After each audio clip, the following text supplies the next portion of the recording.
Called by many different names, the chaplain remains a fixture of nearly all the world's militaries.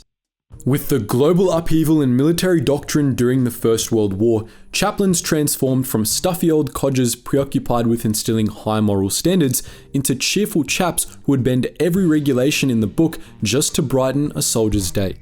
During the Second World War, these men of faith were thrust into hellish situations, but they rose to the challenge. In this video, we shed light on these unsung heroes.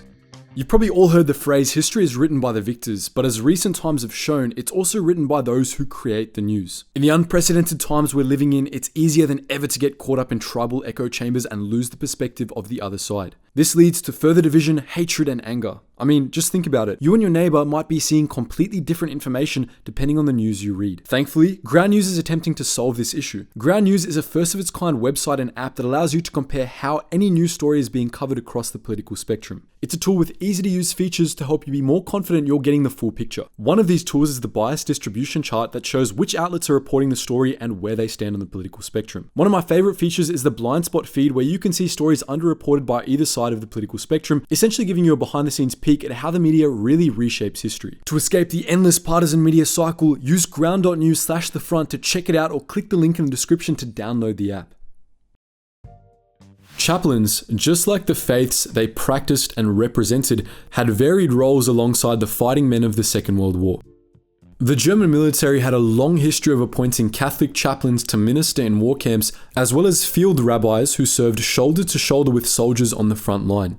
During combat, these field rabbis worked as medics and stretcher bearers and heard the final prayers of the dying. When Hitler came to power and framed the Jews as a scapegoat for Germany's problems, field rabbis were no longer welcome in the Wehrmacht. Similarly, the role of Christian chaplains was heavily constrained, though some were allowed.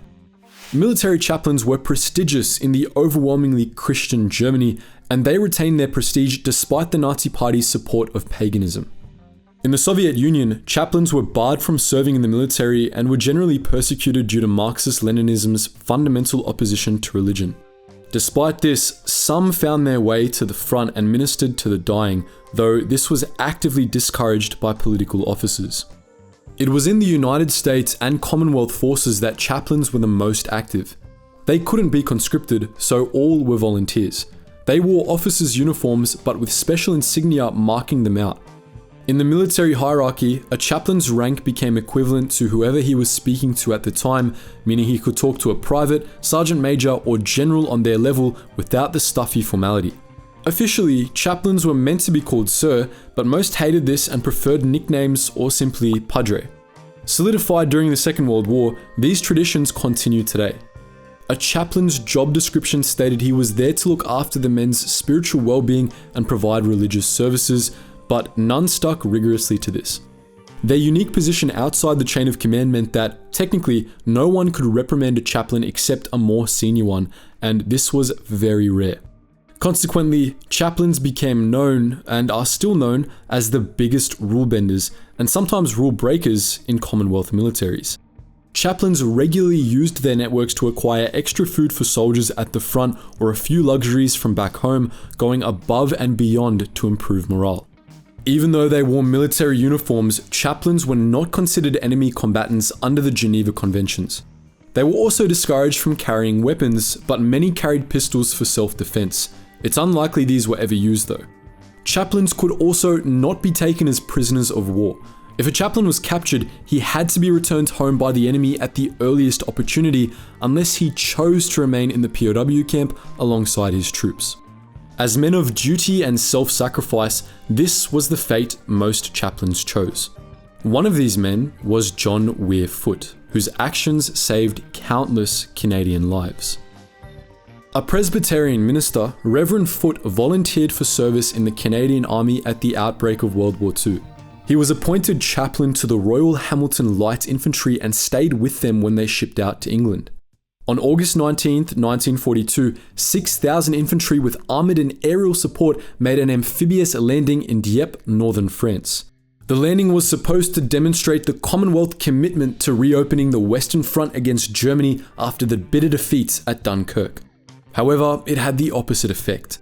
Well-positioned obstacles kept the tanks on the beach, and fierce German fire prevented the assault troops, who were primarily Canadian, from reaching their objectives. As emplaced German machine guns tore into Allied soldiers, the scene on the beach devolved into carnage. On the aptly codenamed Red Beach, the Royal Hamilton Light Infantry charged straight into a hail of fire, losing over half their number in the first few hours of fighting. Right in the thick of the battle was Chaplain Foote, who took charge of moving the grievously wounded to a temporary first aid post. He was later awarded a Victoria Cross. The citation read, "Time and time again, Chaplain Foote left his shelter to inject morphine, give first aid, and carry wounded personnel from the open beach to the regimental aid post." On these occasions, with utter disregard for his personal safety, Chaplain Foote exposed himself to an inferno of fire and saved many lives by his gallant efforts. In the face of overwhelming firepower on the beach, the Allies were forced to retreat. Chaplain Foote helped load the wounded onto the last transport, then gave up his seat, stepping back onto the beach. He knew many Royal Hamilton Light Infantrymen had been taken prisoner, and as POWs, they'd need their chaplain more than ever. Instead of escaping back to base in England, Chaplain Foote chose to go where he believed he was needed. He voluntarily went into captivity alongside the Canadian POWs in order to look after their welfare and see them through. And he stayed with them until their eventual liberation on May 5th, 1945. In 1926, Father O'Neill, a Catholic priest, joined the US Army's chaplain service. In the years leading up to the Second World War, he was attached to various units and served in the Philippines. In 1944, he was appointed chaplain to General Patton's staff. Chaplain O'Neill was still on Patton's staff in December 1944 during the Battle of the Bulge. At this time, US airborne troops were surrounded in Bastogne, and Patton's Third Army was preparing to break them out.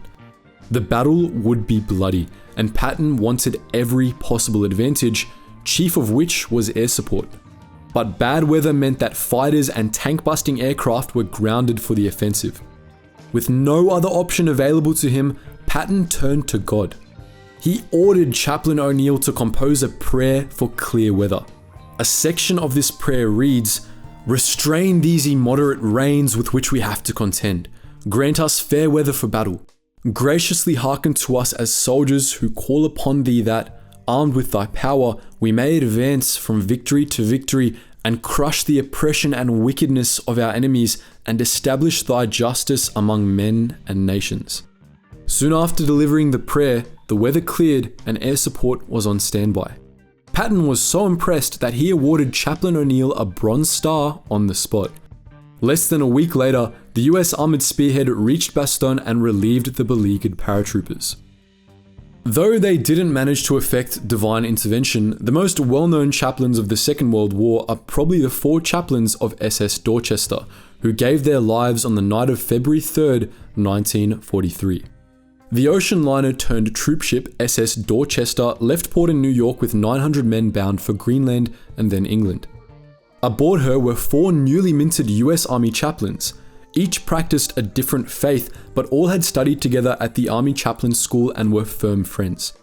George Fox was a Methodist preacher, Alexander Good was a Jewish rabbi, John Washington was a Catholic priest, and Clark Poling was a Protestant minister. At 12:55 on the night of February 3rd, German submarine U-223 torpedoed Dorchester while she steamed off the coast of Newfoundland. The torpedo opened a gaping hole in the hull and destroyed the ship's generators. Immediately, Dorchester was plunged into total darkness. Panic rapidly set in as the vessel began to sink into the frigid water. That's when the 4 chaplains stepped in.